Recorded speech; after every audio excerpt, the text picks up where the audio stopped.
Ναι.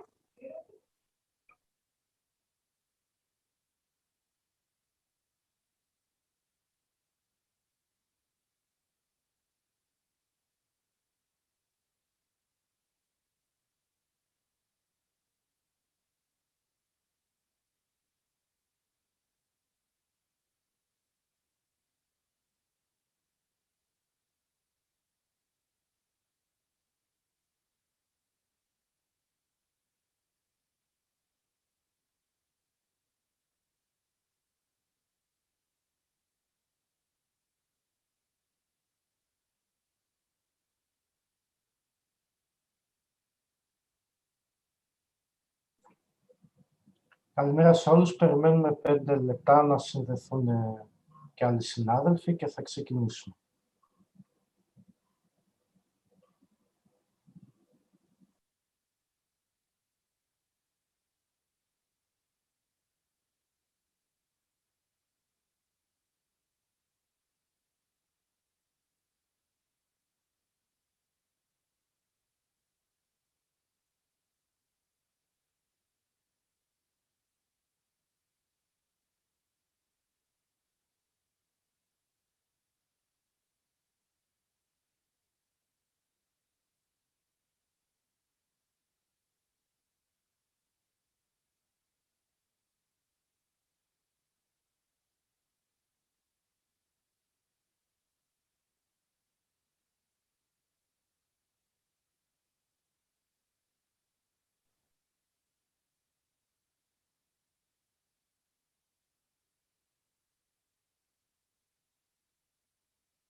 So, Nigel, I think we can start. Yeah, sounds good. Not a problem. Okay. Thank you very much for that. Okay, I will make a short introduction. So, Yeah. Καλημέρα και πάλι. Θα συνεχίσω στα αγγλικά. Good morning to everyone. My name is Alexandros Siliakis from the National Technical University of Athens. I would like to welcome you to this webinar from our gold sponsor, Turnitin, who supported the 26th Pan-Hellenic Conference. Today with us is Nigel Henderson, the business manager for Turnitin for Greece also, who has replaced Sami Hobson for anyone that have met her. Nigel, welcome. I will give the floor to you, as I say. At the end of the presentation, there will be time for questions. If anyone would like to place it in Greek, I will translate it together with Yorgos Anastasakis from Interoptics. Nigel, welcome virtually to Greece, and you can start your presentation. Thank you very much, Alexandros. Good morning, everyone. Nice to be here. Well, I'm saying be here in the UK. The good news is you've brought the sun. We've got a lovely sunny day here in the UK for a change, so that's very nice. Yeah, as was touched on before, hopefully there's a little bit in here for everyone. That's been certainly the key when we built this presentation. Obviously, my predecessor with Sammy, I know the relationship she had with a lot of you guys has been very positive. So hopefully we'll carry that on. So without further ado, we'll dive straight into the presentation. It certainly isn't going to be a deep dive into any product or anything like that. We'll touch on different aspects of technology that we're bringing to the fore in the next, that are certainly here now, but will certainly be coming over the next few months as well. So yeah, understanding the role of technology in the academic integrity cycle.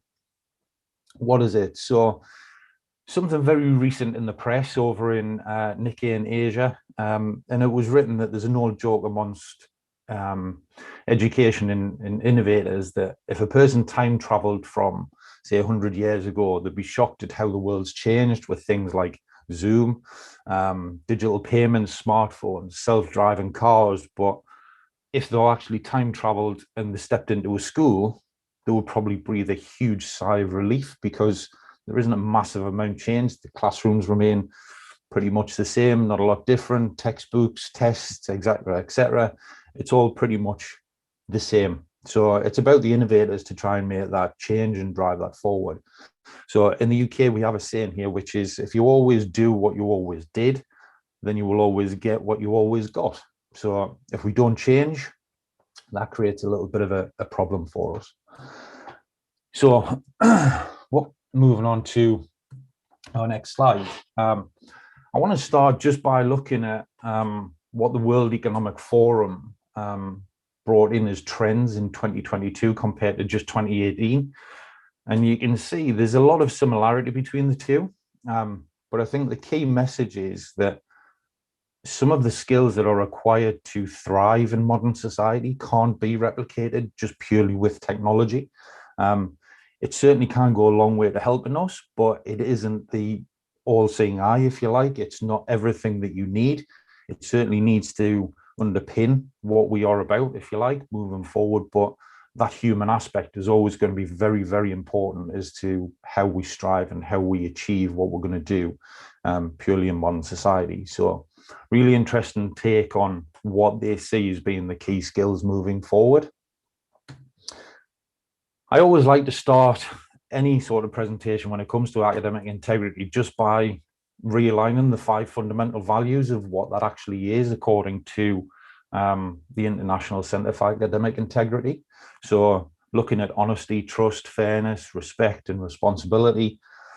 That's about ourselves, that's about what we are as human beings, if you like. But then the 6th one of courage, it's about actually sometimes having the courage to step out and be different from your peers. So as a student, particularly, I know the pressures that you have in order to fall in line, if you like. So this is a very different take on it in the sense that, you know, it's all right to be different, it's all right to stand out, and it's all right to be that one person that says, no, I'm not willing to do that. That's not the right thing to do, because what we've got to look at is this is building for the future. The decision making they do affects their behavior in the future. This is some of my best work. Only joking with that one. Hopefully that's raising a few laughs. Where does plagiarism start? So this is, if you like, a little bit different in the sense that I know when I was younger, if I had to come home from nursery school or kindergarten or whatever it is that you were at, you had to draw a picture, you had a little project to do, and your parents got involved with it. I know for one, I went back into school and I certainly didn't stand at the front of the class proudly holding my picture saying, this was help, I had help from my parents in order to do this. That work was all mine, and no one was going to tell me any different. So is that essentially where it starts? Because we don't actually teach from a very, very early age what is the right and the wrong thing to do. How do we actually allow people to take credit for something that they've done, or not take credit for something they've done? It's about the fundamental skills that we place in our children and our kids right from the start. I know I've got two, I would love to say young lads, but they're becoming of exam age here in the UK, and trying to educate them in terms of the right and the wrong thing to do is a challenge. It's often paired off against that peer group pressure that they feel at school or at university as well. So where does that take us? So that, if you like, is the start of the journey. If you like, this can potentially be the end of the journey.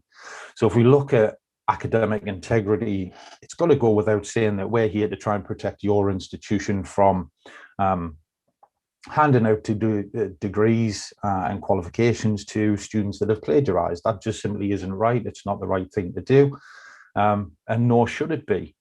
It is one of those things that, again, is just the right and the wrong thing to do. The consequences, if you like, of that happening can literally be catastrophic to your institutions, because essentially your students get their degree, everyone's happy, they go away, they build a career on that, and then later on in life it actually becomes or it's uncovered that plagiarism has taken place, and then that then falls back onto, well, where were they educated, how did it work, and why wasn't that picked up?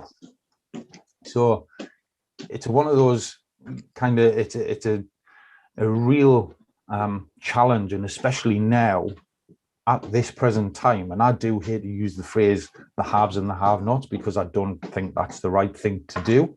I think that is certainly more relevant now, but we can't allow that to get in the way, if you like, because it simply can't. This is about the integrity of your institutions moving forward and the integrity of your students, and we've got to protect both.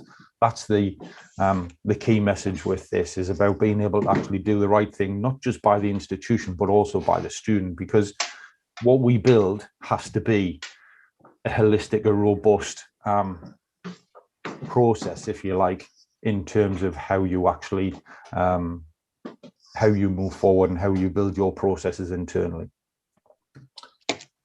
So again, just taking a few press cuttings, and believe it or not, these all literally came from probably about the last month, there or thereabouts. And it's interesting to see how these headlines are moving forward and how they're changing. And it's certainly gone from a year ago, where it was looking to the future and how it's going to shape this and how it's going to shape that, to now it's very much the here and now, looking at ways you can future-proof your institutions and how we move forward with online learning. And the fact that, you know, over 50% of faculties now believe the changes that have come in as part of the COVID pandemic are here to stay. It's not going away. We've got to embrace it, and it's got to be part of the learning process and how we move forward. Another important thing to note here is, obviously, libraries are going to take a very front and center view of that as well. They're going to be part and parcel of that process, as they are with every institution. But I think it's more important for those guys that they have to embrace the technology that is moving, or that is coming in. Things like AI, how that's working, how they can essentially embrace that and build on that for the future. Because as that top title says there, plagiarism cases have surged. There's no getting away from it. Because of remote learning, they have surged. And it's just part and parcel of what it is, because there isn't that control of being in a classroom or being in a lecture theatre that you previously once had. So looking at plagiarism and how that has evolved, obviously it goes without saying that the advent of the internet had a huge effect on this. But going right the way back to 1998, just a literal copy and paste is where it all started. But then you can see through time, it's certainly evolved. As technology's evolved, it goes hand in hand. So the more, the easier it becomes to actually plagiarize, then the harder it sometimes becomes to be able to detect that plagiarism. So again, it's about the messages that we put out from a very early age and how we actually build the foundations of that house, of that person, if you like, moving forward, and how they actually do perform as a human being, how they actually perform as an adult, going out into the world. So, and again, looking at probably the more recent is code plagiarism and how we can now start and detect that through different forms of assessments and how we can actually use that in terms of feedback. So one thing that we're pretty keen on, and hopefully you guys will have experience of this, these are just a quick snippet of our users from across the world, what they say to us. We do take feedback, we take it very seriously. We have the forums to be able to actually say, look, how can we improve product? We're constantly trying to evolve exactly at the same time as technology is evolving. So we'll always look to try and embrace the latest technology with it. But one thing that does actually come absolutely out from the fore is the fact that academic integrity is a learned skill. We are not born as human beings knowing how to write correctly, how to cite correctly, how to reference correctly. That's just, it's taught. It has to be taught from, if you like, from an early age. But more importantly, I think the transition from secondary school into higher education is probably the hardest transition that you will go through in terms of how and what is expected of you when you're looking to try and cite and write correctly, but write originally and creatively, because it's not the easiest balance to have when you're certainly moving forward with your education career. So these statistics can be quite alarming when you look at them just in the cold light of day. So Pew Research Center actually came up with 55% of high school students admit to plagiarizing. That's a huge number in terms of the actual number of students. But then what you've got to look at is McCabe have come up afterwards with 64% of undergraduate students admit to plagiarizing. So that case doesn't actually go down as you transition, it actually goes up. So we can see what the trend is. So therefore, we've got to hit that early on. It just makes sense, the fact that we've got to take things earlier on in the process. But what we've got to look at is the fact that 50% of students use sources of weak academic validity. So that comes to how they research, what kind of teachings are there in libraries in order for these guys to actually turn up and research things correctly? Because that is a fundamental skill in being able to write. Because if you're not doing the right research and you're not using the right sources, then fundamentally your writings are going to be pretty flawed. There's no getting away from that. That's just the way that it is. It's a cold truth, but we've got to try and learn from it and move forward.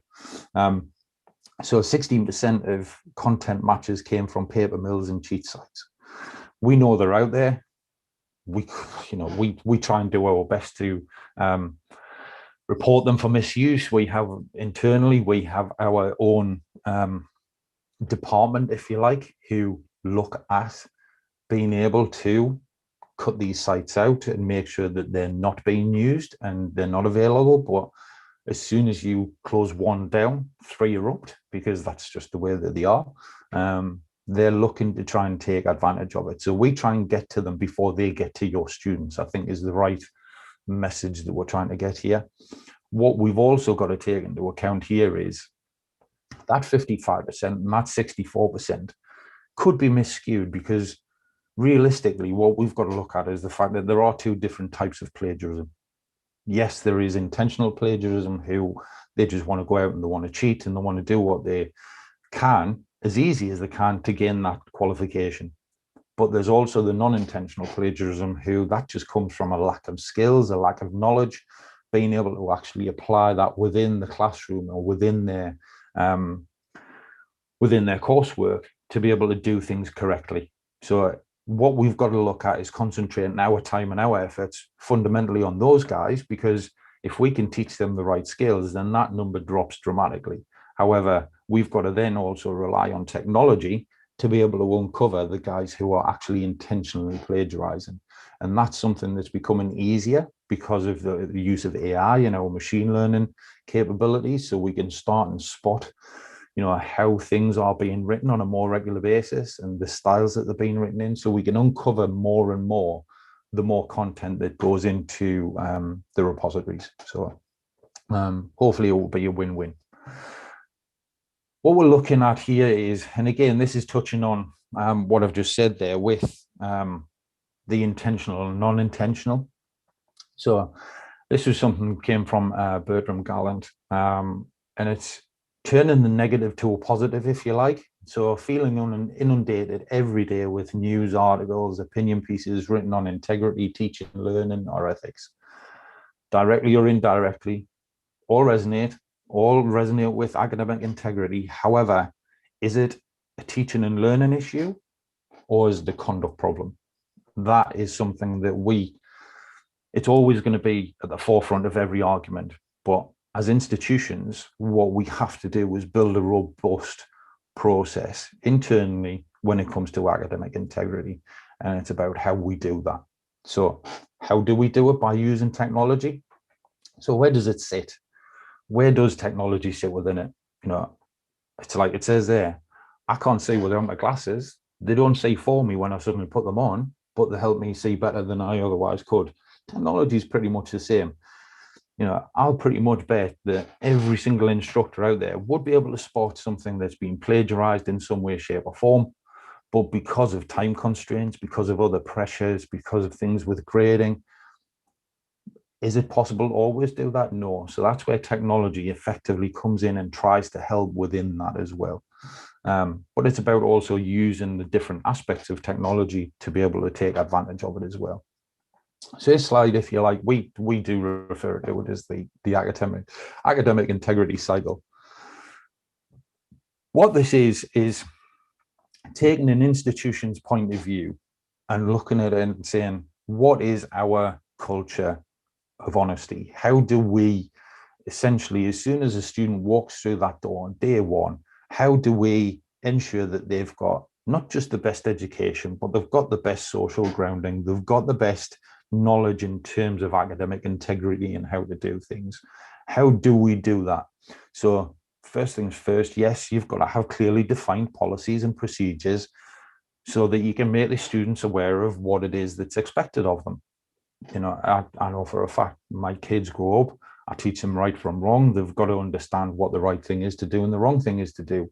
If they do the wrong thing, then they do get told, but it's about making sure that they knew prior to that they were going to be doing something wrong. So we're putting it back in the students' hands, if you like, in the terms of they're choosing to do the right or the wrong thing. They've just got to be aware of what the right and the wrong thing is to do. Of course, we give you the most powerful tools when it comes to things like assessments and being able to uncover the academic infringements, if you like. But we also want to help you to build assessments that'll encourage original and creative thinking and help the students develop their skills. Like we say, it's a learned skill. So if we're giving you guys the tools, if you like, to be able to put that back in the students' court and say, right, you have this ability now to be able to do this and understand what it is that you're doing, then it makes your job as an instructor hopefully a little bit easier, but it cuts down the time it takes to be able to assess and mark and grade, but then also give feedback. What we've got to look at as well is the policies that you raise have the penalties that are appropriate, but we don't want to be that punitive, and hopefully that is the last chance saloon. It should be, it absolutely should be, because hopefully we will catch it a lot earlier on in order to do that. And hopefully the more we go through this presentation, the more you'll be able to see the kinds of things that we're putting into the technology that will allow you as instructors and certainly as students to be able to do that a little bit better. One thing I would want to put out at this point is it's not just about the checking. It's not just about being able to check a paper for whether it's been plagiarized and whether it's been cited properly, whether the references are correct. it is more than just that. It is absolutely about the kinds of skills that we put in place for our students. So this is where we'll move on to a little bit around about the kinds of technology that we're putting into our products. Now, some of these products you guys may have access to, you may not have access to. I'll certainly just spend a little bit of time going through them so that you can gain a little bit of an understanding for the types of things that are certainly available and certainly give you the ability to move forward and hopefully improve the academic integrity side of things. So looking at the two different sides to Turnitin, we now look to have two, if you like, really separate suites of products. So the integrity suite, as you see there on the left, has been sometimes overlooked, but still very good products in themselves. The assessment side of things is where we're going to spend more of the time today, because I think it's about building those skills for our students to be able to write correctively, but also be able to have the confidence and not think, I'm using Turnitin, plagiarism police and all the rest. We've for too long had that reputation of being that kind of software, if you like, that an institution uses just purely to stop guys from cheating. That's not what we're about. That's not the reputation we want to have. It's certainly going to be more around more collaborative kind of moving forward. That's the route that we certainly want to take as our own institution, by giving you the skills and the kinds of products that allow you to do that as well. So we're going to look at two different products in here, GradeScope and Feedback Studio as well. Starting with Feedback Studio, and primarily I want to really just focus in on two different aspects of that. So looking at the feedback and grading tools that we've got in there and the kinds of things you can do, and looking at something that is relatively new in terms of being able to put it out there in Draft Coach. We do, and the early adopters of Draft Coach have given us some unbelievably positive feedback in terms of the interaction they have with students. So why are we actually looking at just this element of the product?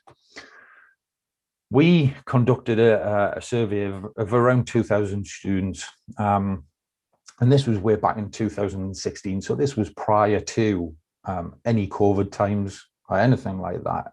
So it kind of gives us a little bit of a snapshot at that time.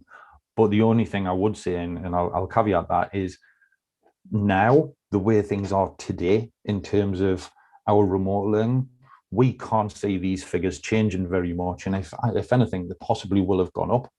So how many of us, and I know from my perspective and the knowledge I've had with my interaction with instructors, is how many of us actually ask the question as to if students are only interested in that final grade, are they just interested in that, or are they interested in how they learn and how they can get feedback to actually improve?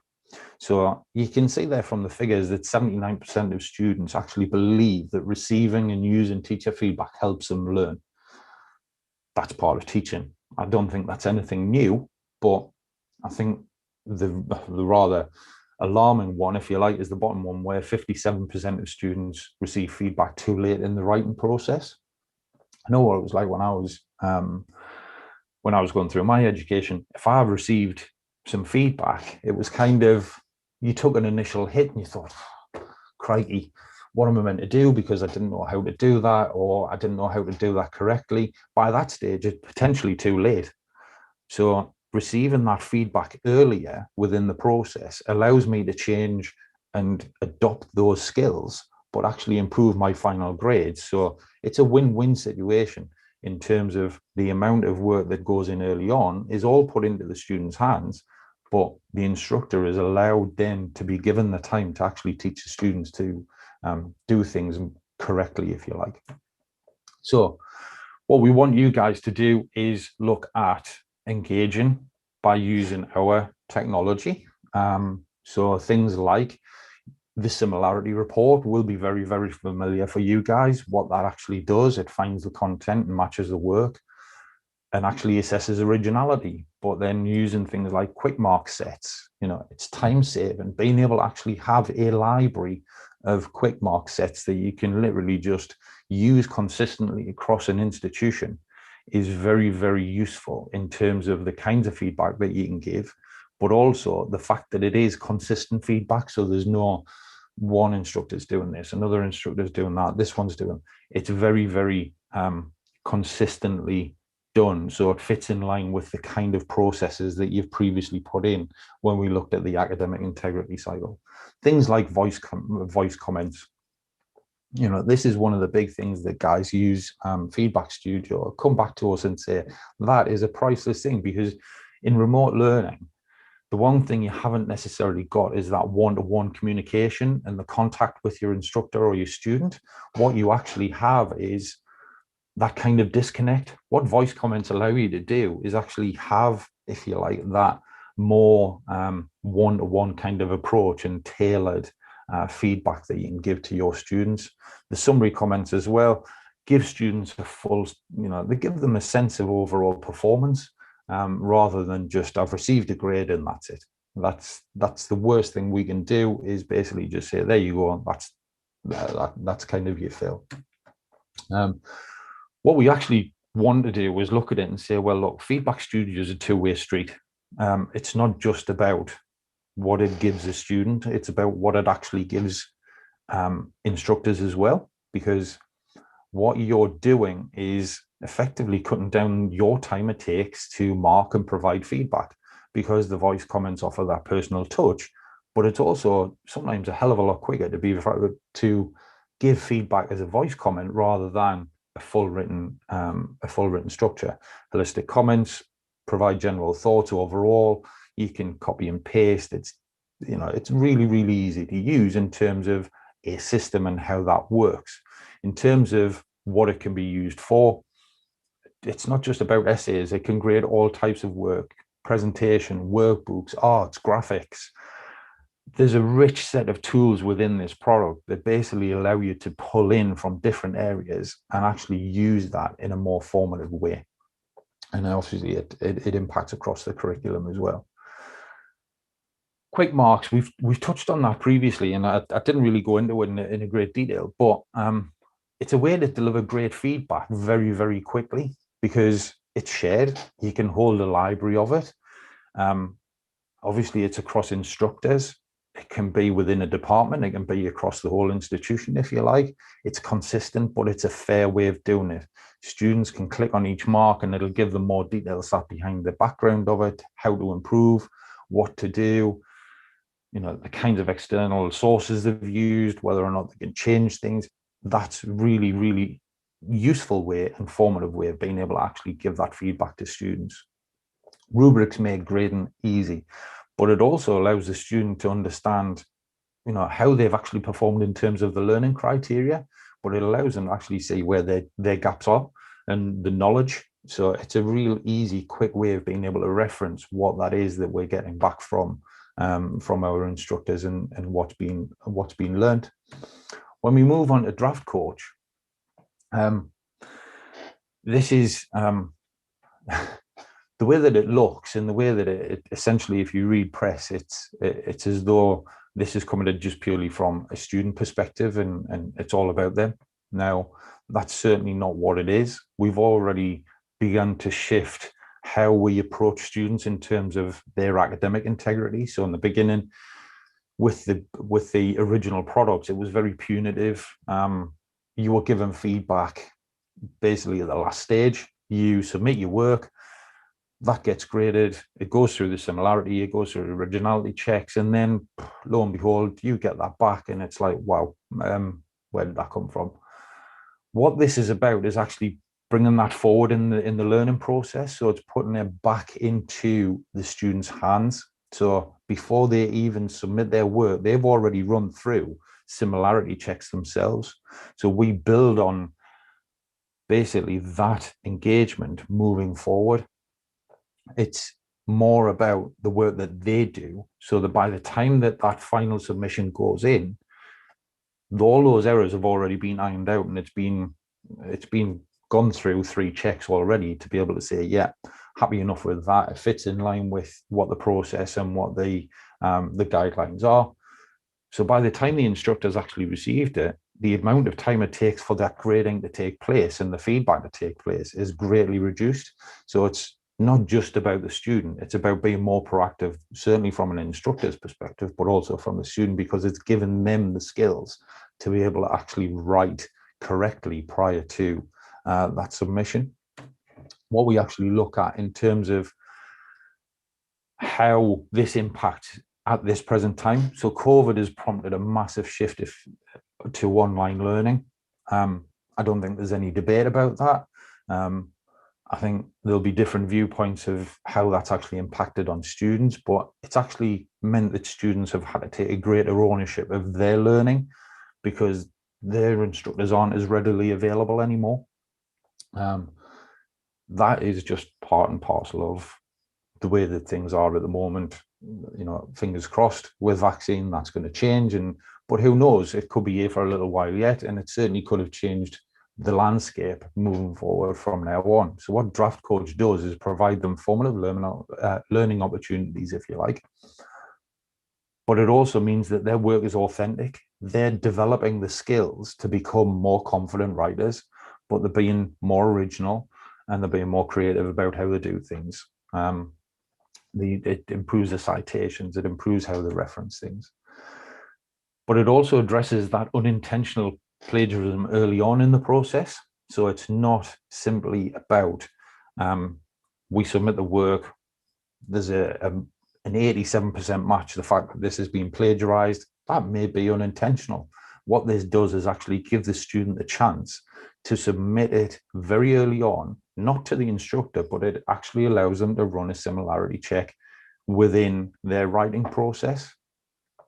But then what it actually does is actually it compares it, like I say, to other sources, but it allows them to master the skills, if you like. So mastering citation skills, it is a learned skill, but what it also gives them is that coaching element. That is what is really important in this, is the fact that every single step of the way within Draft Coach, they are given ideas of how to improve, what they may be able to do, how they can change what they've written, how to, if you like, remove that match before it's actually submitted. It is about getting more than just a check. Like we say, it's not just purely and simply, I can put a comma in there and it'll not match. I can put a hidden letter in there and it'll not match. That's not what this is about. This is about giving them a detailed instruction about how to correct the issues that are in their papers. It's about them being able to develop the skills more readily, but earlier on in the process. It isn't just purely and simply about us, you know, being the plagiarism police and saying, there you go, that paper doesn't count. That is a very, very worst case scenario, depending on what your punishments are in terms of when the rules are broken. We really don't want to get to that stage. What Draft Coach does is allow you the chance to be able to say very, very early on, this is dealt with. And we've got a very, very robust system in place to allow us to do that. So this just gives you an idea in terms of one of our users over in the US and how they've actually seen Feedback Studio and how it's working in terms of their students and what they've seen. Certainly, like I say, the early adopters, it is very, very positive feedback that we receive, but that's not positive just from instructors, that's positive from students as well, probably more so from students, if I'm being brutally honest, because yes, they are seeing a lot more interaction, if you like, with their instructors as a result of actually having Draft Coach in there and having it provisioned.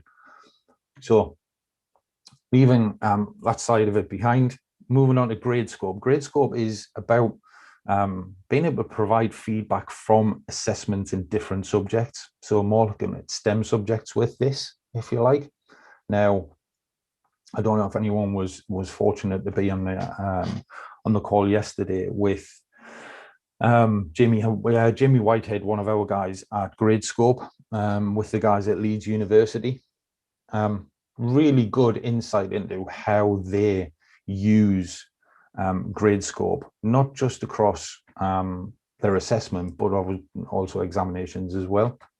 I think the one thing to highlight here is Gradescope isn't just about, again, the student. It's about a two-way learning process, if you like. So yes, it helps students learn, but it also helps instructors pace and direct the instruction, but it also lets them compose the assessment, but it also lets it goes that one step further and being able to allow them to actually gain further insight as to what areas and what gaps exist within the curriculum or within knowledge prior to the assessment. So this may resonate with a few of you guys, it may not. What we found is with this one, it actually does separate audiences, if you like, because I don't think I'm yet to come across any sort of instructor or teacher who enjoys grading.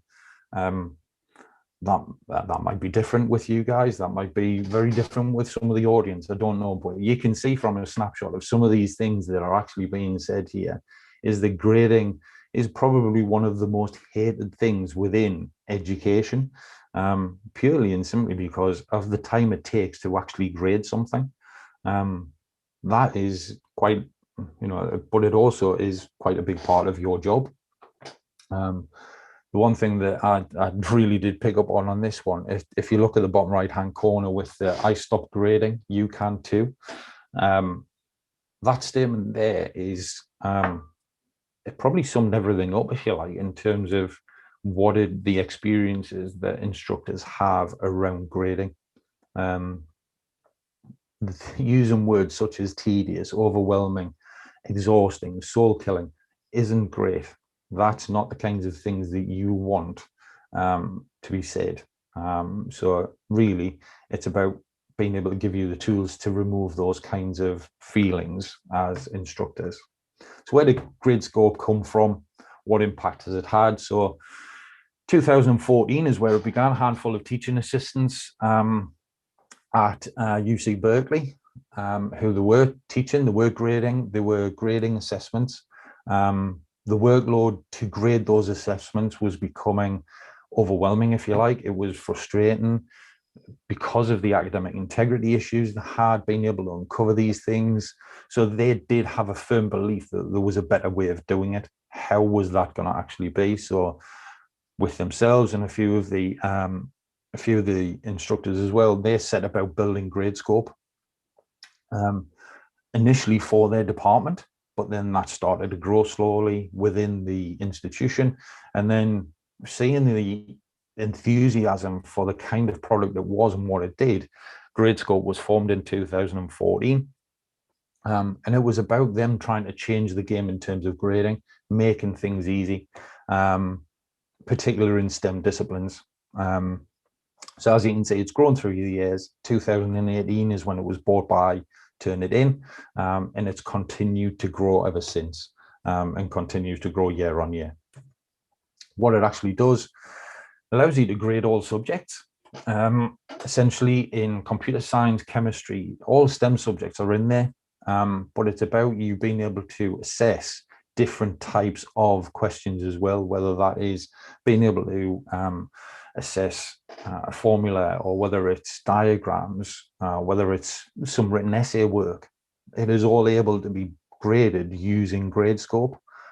It's not just simply about having a multi-choice question that we can grade that and give the feedback on.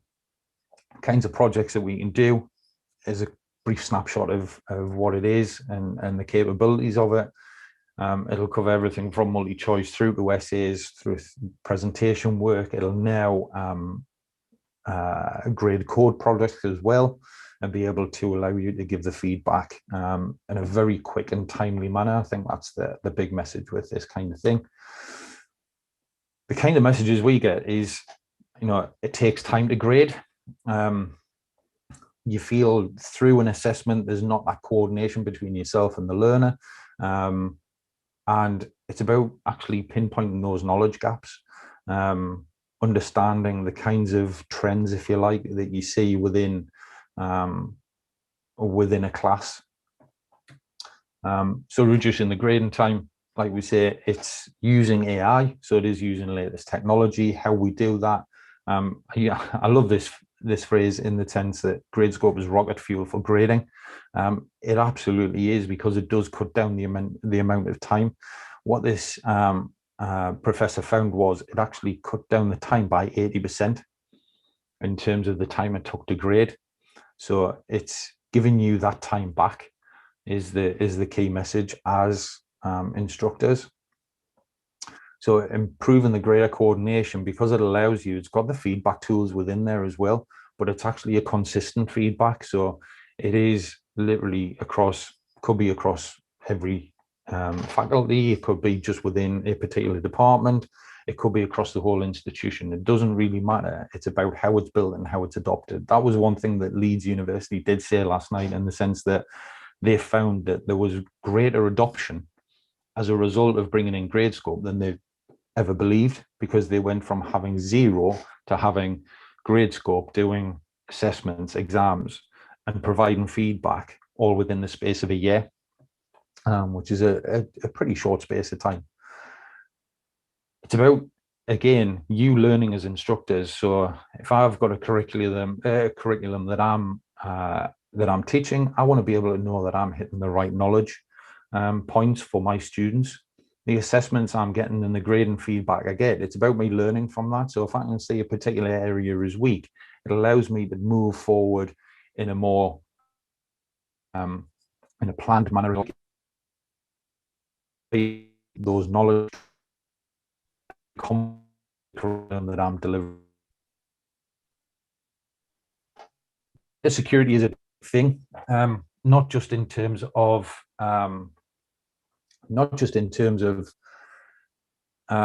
GDPR and things like that, but it's about storage. It's about cheating again, students being able to come back with post-exam edits.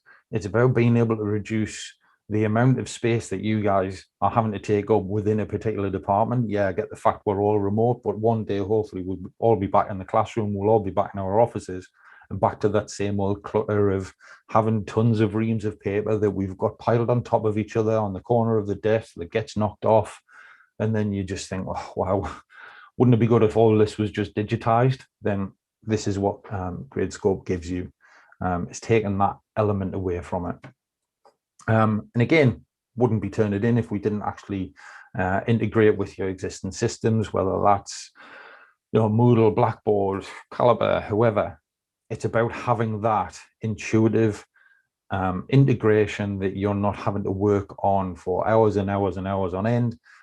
It's literally just an easy, let's plug it in, let's get going, and we can start and build our classes and build our assessments from day one. And I promise this is very much the last slide. Well, one of the last, I promise. And it's a great quote. And if you haven't ever come across Mr. Stephen Covey, thoroughly recommend reading some of his books. Best time to plant a tree is 20 years ago. The second best time is today. So if we haven't done anything about it in the past, let's basically make a stand and do it from this very moment in time, so that moving forward, not just the institutions, but the students themselves, and certainly the instructors, are given the tools and the right tools to be able to move forward and actually build that academic integrity cycle, if you like, within institutions. So with that, I want to say thank you for having me interactively, first and foremost. Obviously, I work in partnership with Yoyos as well at Interoptics. So thank you from us both. I'm more than happy to take questions at this point. I don't know if there's any that have come through while I've been presenting. More than likely have done, and I haven't actually seen them, but I don't know if you can help me at this point, Alexandros, or... No, Nigel, there are no questions, so we're waiting for we have the first one.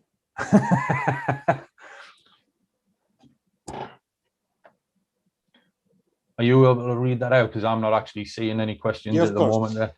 Why do you think that students do not care about plagiarism, even though they know the negatives of that as well as the consequences? Really good question. And you know what? I don't think there's an easy answer to that. If I don't want to sound as though that's a bit of a cop out. I think there's lots of different things that we've got to take into account when it comes to a student making that decision as to plagiarize on purpose, knowing the fact that there's consequences to it. If we knew the answer to everything in terms of whether someone does something knowing there's consequences, we would be able to answer a hell of a lot in the world in a lot of ways. But when it comes to plagiarizing, I think it does just purely come down to how things are taught from a very early age. And I think it's about having the right foundations in place. No, don't get me wrong. I'm not saying you've got to really go back to the kind of kindergarten level, but I know for a fact when my kids go through, for me, secondary school here in the UK, plagiarism really isn't something that's touched on. There's no instruction around it. If my kids come in from school on an evening, I have a conversation with them about what they've learned that day. And, it's as with every other teenager in the world, nothing really. And then you're sitting over lunch or dinner and it's, we learned this today. Things like plagiarism never, ever get discussed. And I think that's probably one of the biggest factors in this, in the sense that it's just not, I don't think it's morally taught early enough, if that's the right phrase. But you know what, we can only give you the tools, or we can only give students the tools enough to stop them doing that. I think it becomes a choice at that point, and it's a life choice in terms of what is the right and the wrong thing to do. So yeah, no real short answer, if I'm honest. It's just it's part of what they are as a person, I suppose.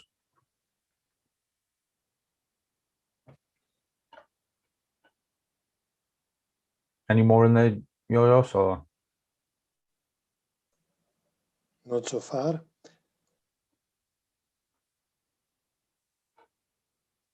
Good. I'm just thinking how long we've spent on this here now. By all means, if you guys have any questions that you don't want to ask, in this forum, please reach out. My email's on there. Obviously, you've got the email as well of the guys at Interoptics.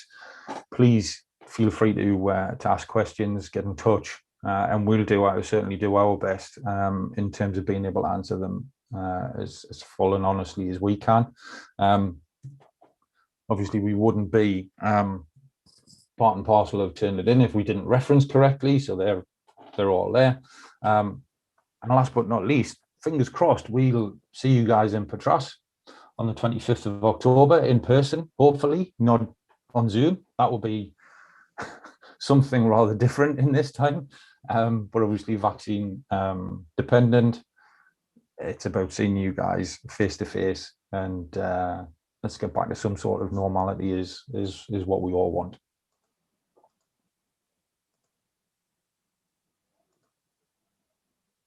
Αλέξανδρε, δεν ξέρω αν θέλεις να προσθέσεις κάτι. No, όχι. Νομίζω, thank you very much, Nigel. Oh, you're welcome. Thank you very much for having me, guys. Really appreciate it. And fingers crossed there's been some useful information in there for you. But like I say, hopefully we'll see you guys in Patras. Okay, bye. Everyone have a nice day. Thank you, Nigel. Thank you, guys.